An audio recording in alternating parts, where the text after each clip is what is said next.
Good morning. Please be seated.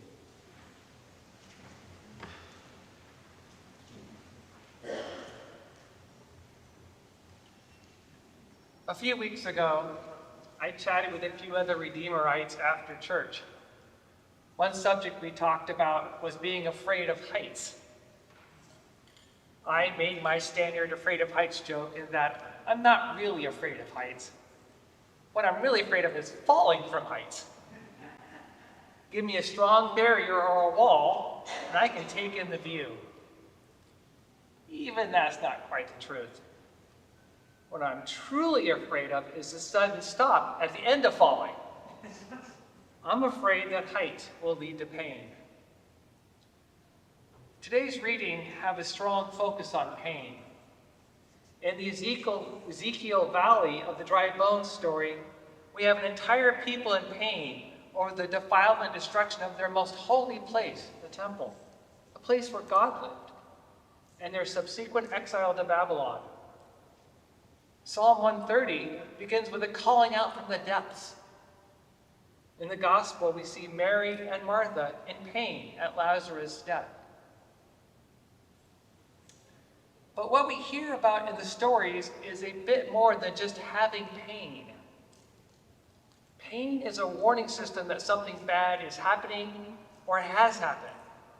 The pain can be physical, nerves sending an "arrgh" signal to the brain. Sorry for the technical medical talk there. The pain can be emotional, how we feel when something bad is happening, or reliving the bad thing in our memory, or yearning for what the bad thing took away. What I think these stories speak to, among many other things, is the difference between living in the pain and living with the pain. As we learned in The Princess Bride, life is pain. Anyone that says different is selling something. While I do have a ton of thoughts on why there's any pain in creation at all, I ask you to accept for today that being alive includes some amount of pain. When I am in pain, I often live in the pain. I call the mix of emotions and feelings I experience living in the pain suffering. Sometimes the suffering includes sadness and grief about the loss. Sometimes I have anxiety, fear, or worry about the future. Often I have anger and frustration at whatever or whoever I think was the cause of the bad event, including myself. I want vengeance and retribution. Sometimes even some guilt that I didn't do the thing or task that could have prevented the bad event, or that I'm just too weak to just deal with it. All that can lead to hopelessness and depression. I just want to crawl into a hole and disappear, becoming comfortably numb so I can't get hurt more. Or as Pink Floyd would sing in their classic album, put another brick in the wall. A wall to protect me from pain and suffering. My emotional reaction to pain and suffering, my wall, can define who I am and how I see and interact with the world around me. This, to me, is exactly what Paul is talking about in Romans, when he talks about setting the mind on the flesh. As we put more and more bricks into our wall to protect ourselves from pain and suffering, we turn more and more into ourselves as the only real thing. The wall locks us in. The wall keeps God and others out. Lack of a relationship with God is the ultimate definition of death. The wall is false security. The wall blocks us from life itself, a whole new level of pain. Temptation, Reverend Earl told us on the first Sunday of Lent, is related to identity. I love that insight. I can view Jesus' temptations, food, protection, control, all as bricks in his wall to avoid pain and suffering. To be invulnerable to earthly needs, disease, accidents, and the hurt that can come from mutual relationship with others. To focus on how independent he is. Yet Jesus chooses to tear down his wall, to choose a life open and vulnerable to pain. The devil wasn't selling a wall for security. The devil is selling death. Yes. But isn't pain and suffering a hell all of its own? Why would any sane person choose a way that has pain? We don't choose pain and its suffering. We choose life. Life has pain. We choose to tear down our wall to be open and open ourselves to relationship with God, each other, and all of creation. We choose to follow Jesus, who made peace with his cross when he tossed aside the bricks the devil offered. For only when we open ourselves up to relationships and to a life that has pain are we truly alive. Paraphrasing Jesus, for whoever should save their life by building a wall will lose it, but whoever tears down the wall for my sake will find it. While a life fully lived will experience some amount of pain, there are ways to limit the suffering. Not easy ways, not simple ways, but ways. To me, while suffering is living in the pain, peace is learning to live with the pain. Again, to me, this is a key difference. Living in the pain, being defined by the pain, suffering. Living with the pain, being defined by life, peace. Living with no pain, a lie. We often use the phrase, I need to make peace with that. The pain may never go away, but the suffering can diminish. When I am suffering, living in the pain, I usually can't get to peace by myself. I need others to witness to me that there is still life in the world. I need people speaking God's truth, that love is stronger than death, stronger than suffering. In the Bible, to be a witness to God's truth is to be a prophet. The prophet Ezekiel is being a witness to God's truth to the people of Israel. In this reading, there are two different Hebrew words translated to the English as breath. The first Hebrew word used for breath is used only for typical everyday breathing, air going in and out. You see this in they had no breath in them. The second Hebrew word used for breath is the same word used in the first Genesis creation story, and often translated as spirit. It's the second Hebrew word that is used when the Lord says, prophesy to the breath, prophesy, mortal.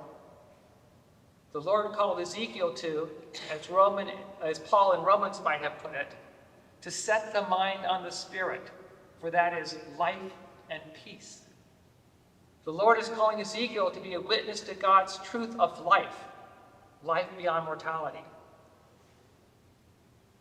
We live in a world with much pain and suffering.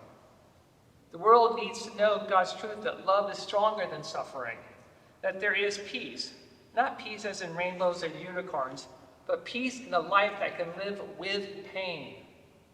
We can heed the Lord's call to Ezekiel amid the pain and suffering to prophesy to the life. Prophesy more. Prophesy to the life on the streets full of conflict. Prophesy to the life at the cancer diagnosis. Prophesy to the life when suicide tears a family apart.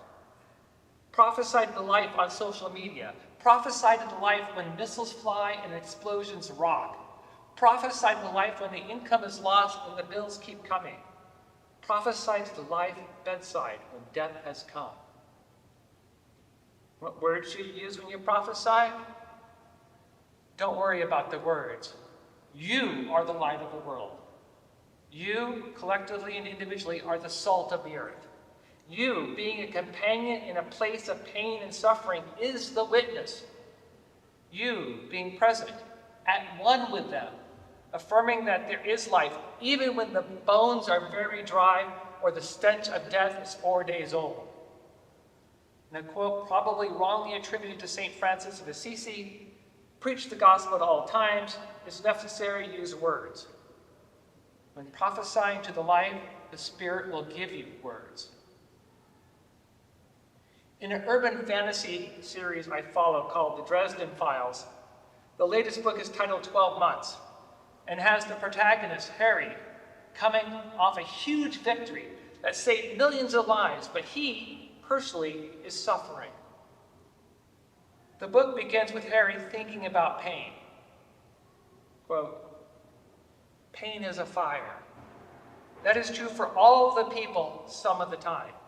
If you've never had to stand in that fire, be patient. Your turn is coming. Whether the pain is physical or purely mental doesn't really matter. It turns out that your brain reacts to the same way. Some brainy types in lab proved that one fairly recently. The suffering from a broken heart is similar to that from a gunshot wound in terms of how our minds react over the long term. It all hurts. When you have to live with that hurt, with that pain, when there's no way to turn it off or get away from it, you start to make adjustments. Your choices in how you deal with your pain determine the course of your recovery. That is why people who go through a difficult ordeal sometimes come out stronger, and sometimes they come out broken. But they always come out changed. Pain is a fire," unquote. Harry lost his love in the battle and blames himself for her death and all the deaths of those who served beside him. It's his friends, some of them who are human, it is urban fantasy, who prophesy to the life by being with him, reminding him of his value, holding him accountable to what is appropriate, and occasionally going a step outside of his suffering and offering a hand to have Harry join them. Harry responds by choosing to make himself more vulnerable to them by taking on an apprentice, taking refugees into his home, and having his daughter join him. He removes bricks from his wall. Over the 12 months the book is set in, Harry's suffering diminishes. He comes to understanding that, quote, "Peace and happiness aren't the same thing, not at all. Happiness is peace in action, and peace is happiness at rest.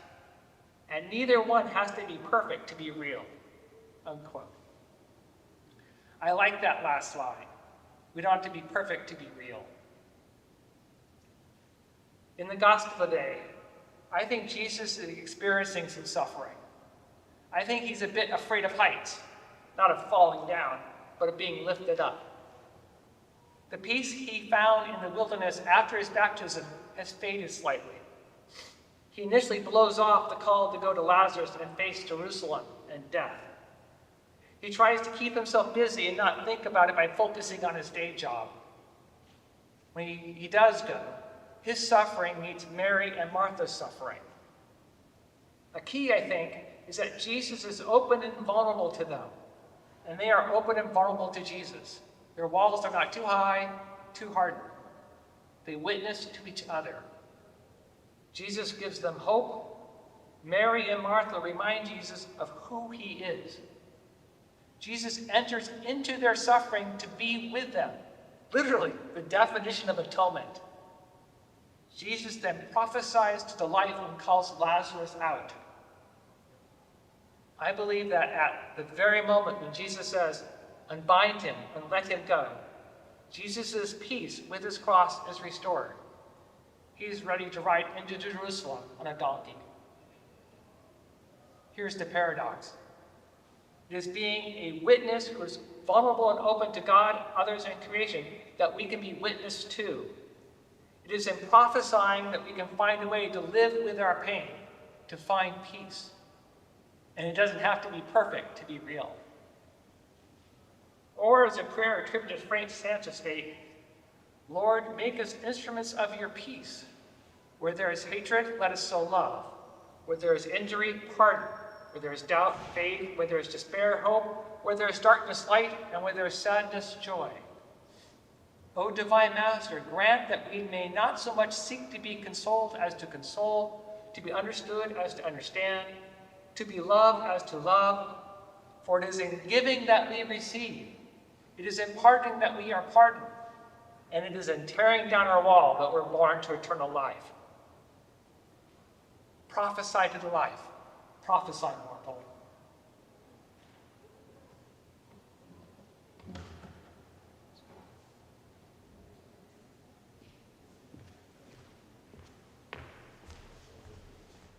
It is the support of people like you that enables the various ministries of Episcopal Church of the Redeemer in Kenmore, Washington. Join us in person, in prayer, and in giving financially. To give financially one time, scan this QR code. All are welcome to participate fully at Church of the Redeemer. All races, all religions, all countries of origin, all sexual orientations, including LGBTQ+, and all genders. Church of the Redeemer, worshiping God, living in community, and reaching out to the world. We are an Episcopal church serving North King County and South Snohomish County, Washington. As you travel your road, go with friends walking the way of Jesus at Redeemer. The Episcopal Church welcomes you.